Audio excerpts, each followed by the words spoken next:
Would you agree that our goal should be that every parent in this country should be able to find access to high-quality, affordable childcare?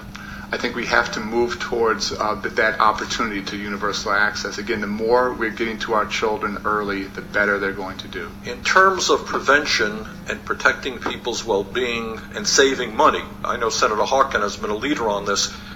In terms of health care, primary health care, I know in Vermont we're beginning to have a little bit of success with dental facilities in schools, healthcare facilities. So there's the idea of bringing healthcare into the schools so that we can detect kids' problems early on. Makes sense to you? But this is a larger point, and I touched upon earlier in my statement that I think the more our schools become community centers, the more they become centers of community and family life, the better our children can do. So the days in which school's being open 6 hours a day and the child goes home for a peanut butter and jelly sandwich at 2:30 with mom at home, that doesn't work for two-parent working families. That doesn't work for single moms working 2 and 3 jobs. That doesn't work for, in Chicago, 9,000 homeless children. And it certainly doesn't work in Vermont. The world has changed, and we have not recognized that anymore. The more we're creative and thinking about how our schools are open, not 6 hours, but 12 hours, and Saturdays and over the summer, the more we're co-locating services, GED, ESL,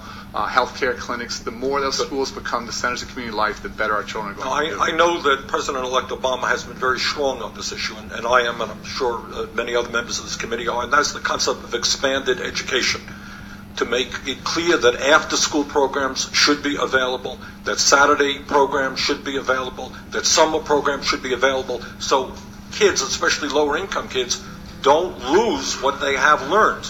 Does that make sense to you? It's been a huge fight and passion of mine in Chicago, and that many of the opportunities I had going to a great private school in Chicago, the things that were the norm for me, chance to, whether it's arts enrichment or cultural enrichment or debate or Model UN or chess, those things are somehow seen as extra not important for public school children.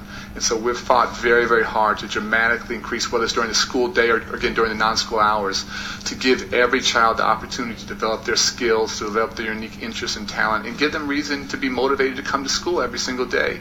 And again, maybe it's the chess team, maybe it's debate, maybe it's yearbook, and we want every child to have those kinds of opportunities to grow their unique skills and interests.